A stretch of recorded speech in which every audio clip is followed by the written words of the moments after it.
the 90th anniversary of the Spotswood Football Club. I am honoured to speak on behalf of the club, as I've said. So let me take you and your imagination back to the early 1920s and relive some of the past. And let's take a journey from that time till now. History tells us that the very handsome and charismatic Jim Castles, to his mates, he was Sandy, as in Sand Castles.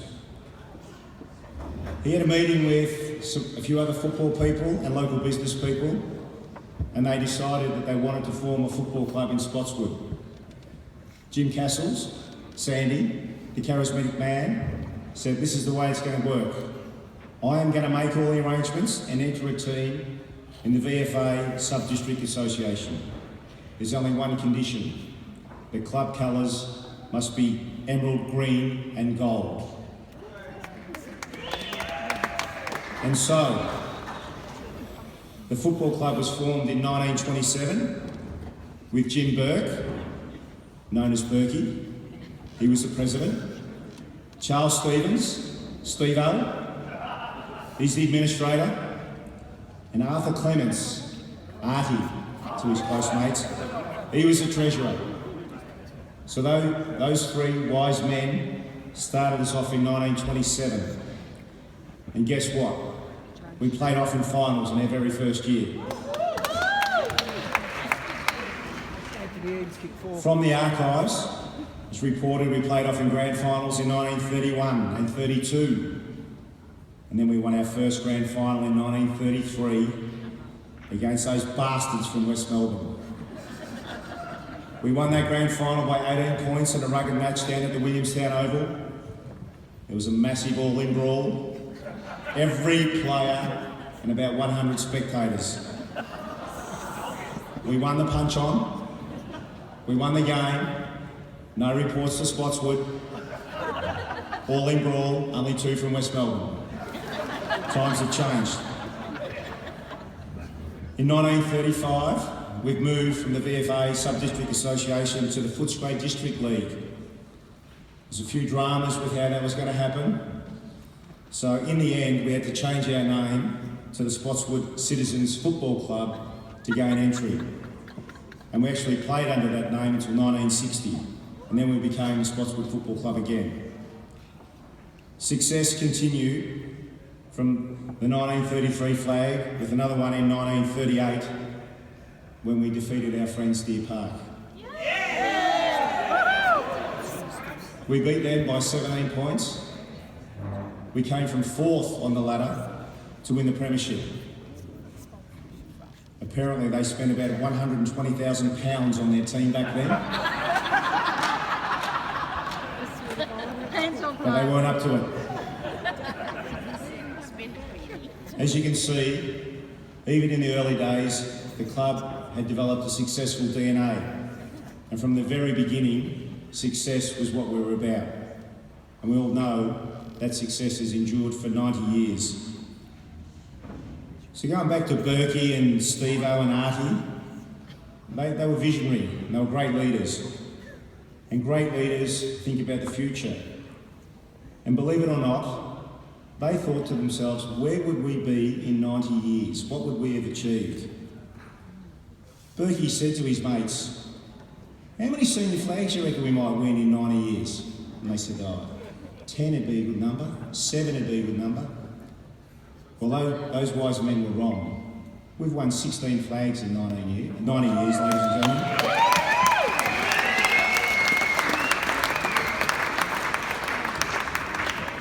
Steve-O said, well, we're going to have reserves, and not right now in 1927, but down the track we're going to have juniors. We're going to win flags there too. How many do you reckon we might win? 20, 30? No, 64 reserves and junior flags we've won in 9 years.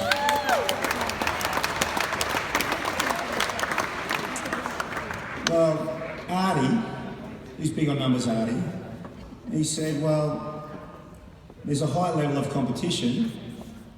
Our guys might go on to play the old VFL, which is now known as the AFL.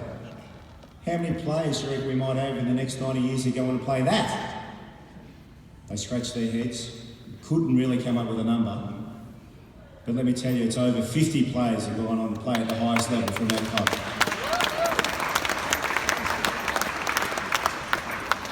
And currently, we all know we have Bashir Hooley running around, and we have Callum Ward, captain in the GWS. And I think we might have another one next year. Don't want to put the cart before the horse, but young Lachlan Fogarty is a definite to be drafted this year.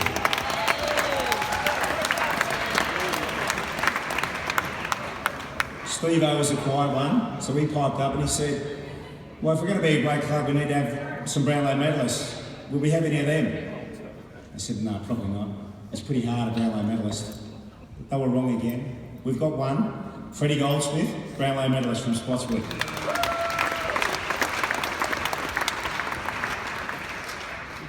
Berkey goes, well, high level, not everyone can play VFL or AFL. What about at a high level, like the old VFA, now known as the VFL? Couldn't come up with a number, but let me tell you, we've got over 100 that have gone on to play at that level. 100 players. Four of those have gone on to win the JJ Liston medal, the equivalent of the Brownlow.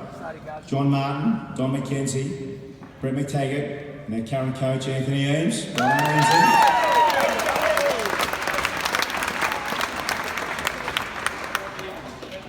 Berkey is president in the very first year. He's feeling pretty happy with himself being the president. He said, well, in 90 years, we'll probably churn through a few presidents. It's a tough job. How many presidents might we have? 30, I said, average 3 years? No. We've only had 18 presidents. That low number is so significant to the success of this football club because it means continuity, it means leadership, and it means success. 18 presidents.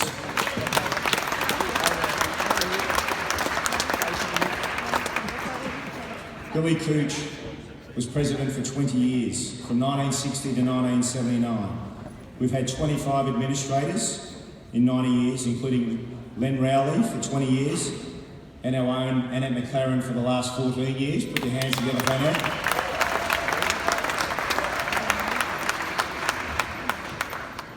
We've only had 21 treasurers in 90 years.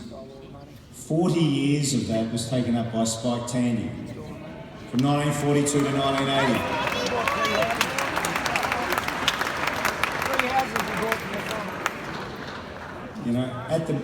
At the current time, we deal with GST, we've got ABNs, we've got salary caps, we've got this and that. The club turns over in excess of $400,000 a year for a 6-month trading period. But back then, when Spike Tandy was in control of the finances, we get to the AGM. The question always was, well, how did we go, Spike? Have we made any money? His answer was very short. He'd say, we did all right. And then he'd write the profit on a cigarette paper and just slide it across the table. That was it. How would you go with that, Tiddles? All right? We've only had 43 senior coaches, ladies and gentlemen, in 90 years. Kenny Barnes has won 2, Shane Keogh's won 2, and Ben Kelly has won 2.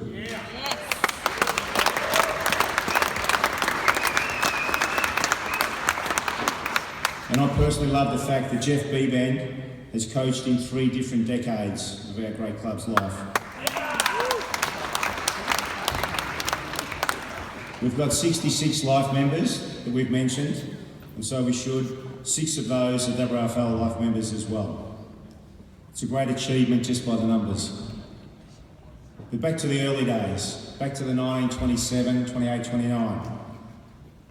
The facilities were pretty tough by today's standard, but as any retired footballer would tell you, everything was tougher back then, everything was harder back then.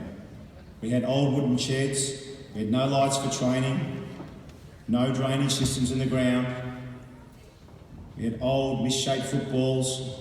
They weren't yellow or white, they were just pretty dark. There was no complaints. It was often said, mate, you can't complain, you're playing at Spotswood. From 1931, our rooms was the relocated pavilion, a hand-me-down, from the Williamstown Cricket Ground, and that was our club rooms until 1966. From 1931 to 1966, we had hand-me-down rooms.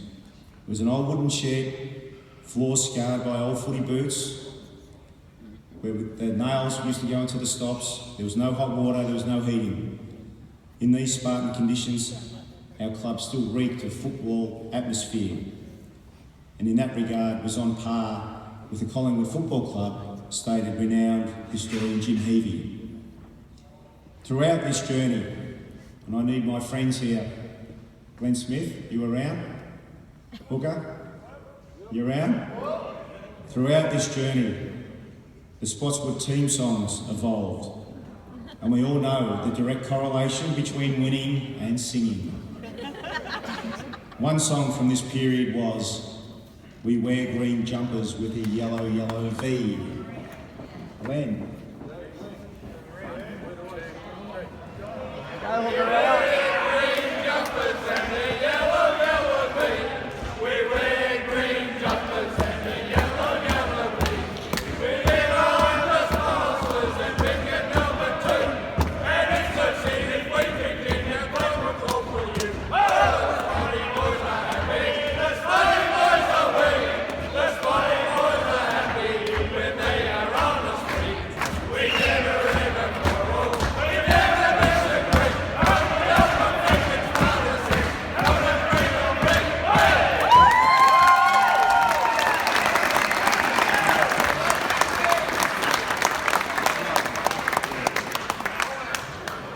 I mentioned that Billy Cooch was president for 20 years.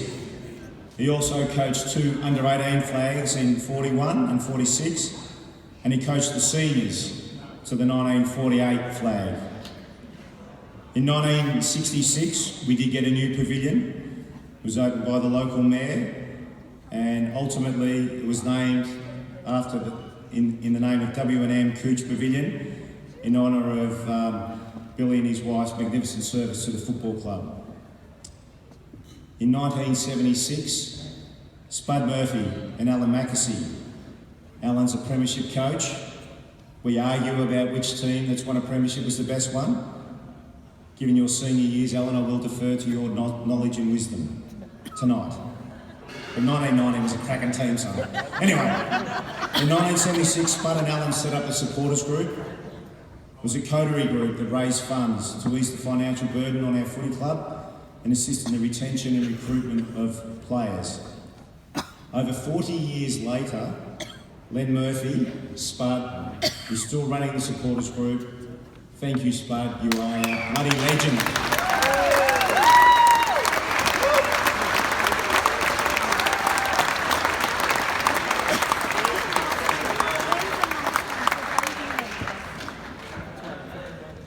The winning ways of the Spotswood Football Club also made socialising very easy. Winners are grinners, we know that. And we set gold medal standards during the 1980s with the world famous Spotty Disco. It was held, listen to this, it was held after every home game. People set their social calendars around the Spotty Disco and something else. People came from everywhere with their big hair, their mullets, their blonde tips and their double denim. At that time in our club rooms, there was no carpet. Sawdust. The entire floor was timber. The practice at these funky discos was to spread sawdust all over the floor. That was to soak up the spilt beer, the food, the sweat, the vomit, and any other bodily fluid. I'm told that lots of the players love to wrestle. And if I was coaching them, I would say, well, you didn't try bloody hard enough if you're still wrestling at 9 o'clock at night. But they apparently loved to wrestle in the sawdust. And by the time they went home covered in sawdust, it looked like a bunch of lamingtons going down the avenue. In 1987, however, in those great years, disaster struck and the rooms were broken into, and some arsonist burnt the place down. There's plenty of jokes about the memorabilia, but I'm an insurance guy and I don't think any of those are true. The club had to play out the 1987 season because the fire happened on the 1st of July. Jenny's birthday, my beautiful wife. Club had to play out the 1987 season under that sort of duress, and they went on to win the flag in 1987. In 1988 and 89, they were training and socialising out of portable change rooms. Couldn't have many events at the club rooms because the rooms were so small, so the social events went to people's houses and garages, vacant blocks of land, the pub. The players had to generate their own atmosphere and fun whilst the rooms were being rebuilt. And it was not uncommon to hear that other famous tune, in Spotswood, there's a football team. When? Walshe. In Spotswood, there's a football team. They play that game so hard and clean. Wherever they go, they put on a show. That's the boys of the club. Sing it up.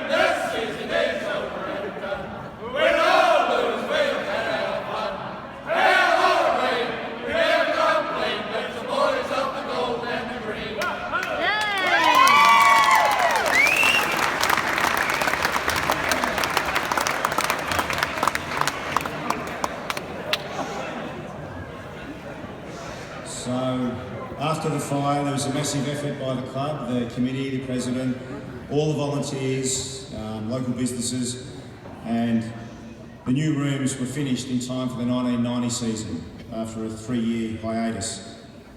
The 1990s was a golden era, and the winning ways continued, where we played in 6 grand finals in a row from 1990 to 95, winning 3 of those. During this time, in the 1990s, another Spotswood Football Club institution was born with the inaugural Mr. Spotswood, commencing in 1992. These early events were pretty raw and perhaps not as sophisticated as today's events, but the entertainment and skin factor were very high. I recall firsthand there was lots of, shall we say, self-encouragement going on with nervous lads in the change rooms preparing to go on stage in a G-string for the best bulge.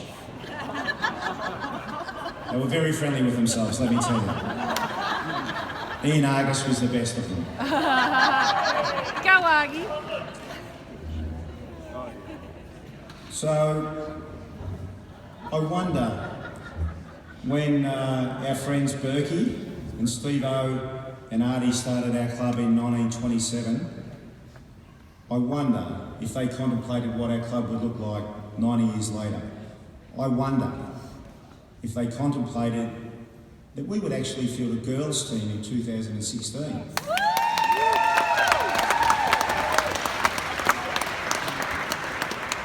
And that girls' team, never having played a game of football together, they would lose their first game by over 100 points. They would then persevere, they would train harder, they would listen to their coaches and constantly improve, and then they win their premiership in their first year in extra time by 2 points.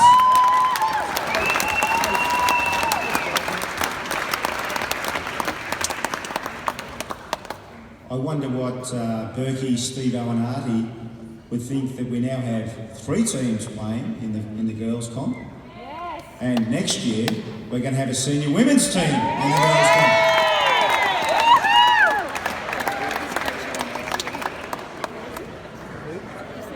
I wonder.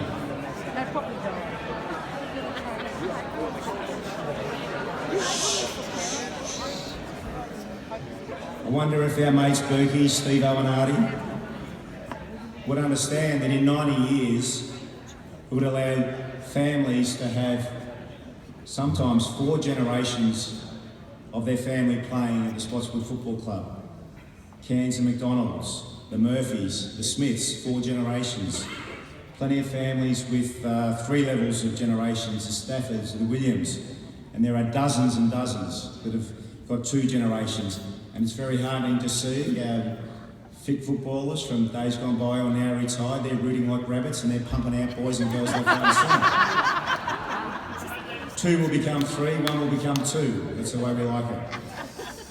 I wonder if our pioneering forefathers would marvel at the respect that our club is held in by every other club in the Western region and beyond. There were no junior teams in 1927. I wonder what they would think of political correctness back then. As we know, there's no scoring in the under 9s and under 10s. And I reckon those fellas would be pretty proud that all those little tackers that run around the under 9s and under 10s, they know the score. They do know the score. And when they come off the ground and they know they've won, they belt out another club song.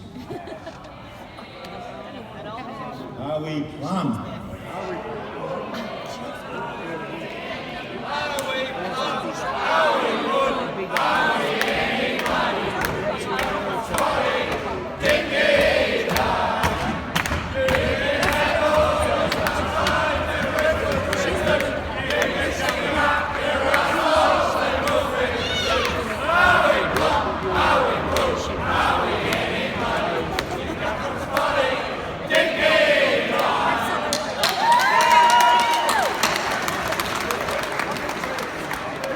So when I think about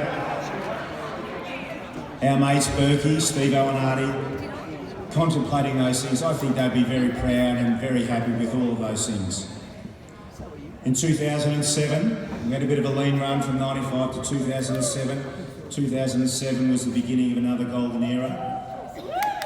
From that time, the seniors played in 8 grand finals in a row, winning 3 in a row, 2007, 8 and 9, all over Port Colts. We won another in 2011, and we were unlucky to lose 2 in a row by a point.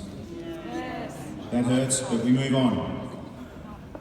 There's no doubt that behind the consistent success over 90 years of our seniors, and the seniors is not the measurement of our club, it's everything about it, but the senior success has been the fielding and development of junior teams. Proof of which is still evident today. Today's game, there would have been 15, 16, 17 homegrown players. So we look back in history and we know that Roy Picone, in his book on the history of the Spotswood Football Club, he highlights the numerous runs of multiple premierships over the younger age groups. They were coached by names like Roy himself. Neil McPherson in the late 1950s had a run of premierships with the 16s. Ted Bomber Thomas, what a name. He was a key part in the 60s, and between him and his mates, we won 11 flags between the 16s and 18s. Fantastic effort. Gavin Langlands, in the 2000s, he won 4 flags in a row with the 18s.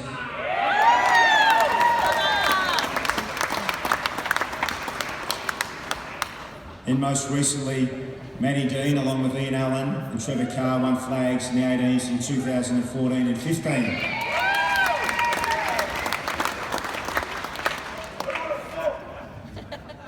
I knew we could do it. In Roy Picone's book, he states, when I arrived in Spotswood with my family in 1928, the Spotswood Football Club was 1 year old. The avenue was unmade, the reserve was a pipe dream, and Spotswood, as a suburb, well, there were more paddocks than houses. And now, according to Wikipedia, the population of Spotswood in 2011 was 2,339 people, and it sits on an area of only 3.1 square kilometres. So how is it? How is it that such a small suburb, a small village, can be so successful? Well, it's not the brick walls, it's not the playing facilities, it's the people. It's all of you sitting in this room. It's every player who's pulled on the emerald green and gold jumper with pride that Jim Sandy Castle spoke about in 1927. It's all the volunteers, it's all the trainers and medical staff over the years, it's all the ladies who prepare the meals and food and look after the players. It's all the people who have been on the club committee, it's all the presidents, the administrators and the treasurers. It's every junior and senior coach who has given of their time to help their team and our players.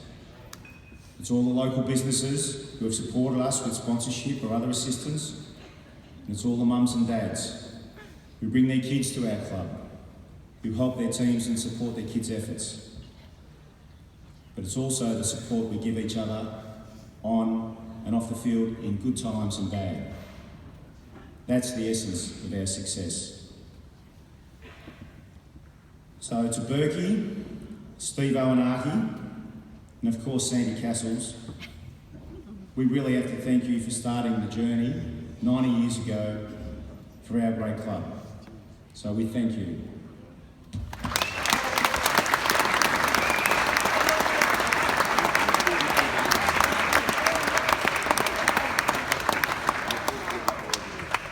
It has been a little bit tricky to try and capture the essence of our history in a short period of time. And my little disclaimer is, if I haven't mentioned your name, there's too many to bloody mention. But everyone knows the contribution that they have made to the football club. The Spotswood Football Club values your support and your commitment. We have many challenges ahead of us as we head into the next 10, 20 years. And your continued support in whatever you provide is greatly appreciated. But know this, there's always an open invitation. If you think you can help in any way, please come forward and share your ideas. So, my friend over here on the left, you ready, my friend? Let's raise our glasses and celebrate Spotswood 90 years. Spotswood 90 years, and celebrate one final song. Listen to this.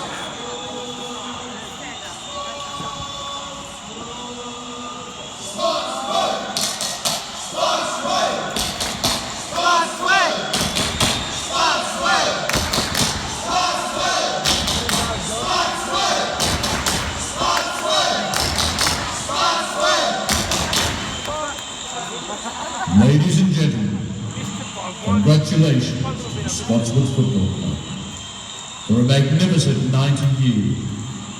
May there be 90 more. Join in.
Can you just put your hands together for Hooker and his motley crew that have sung those magnificent songs?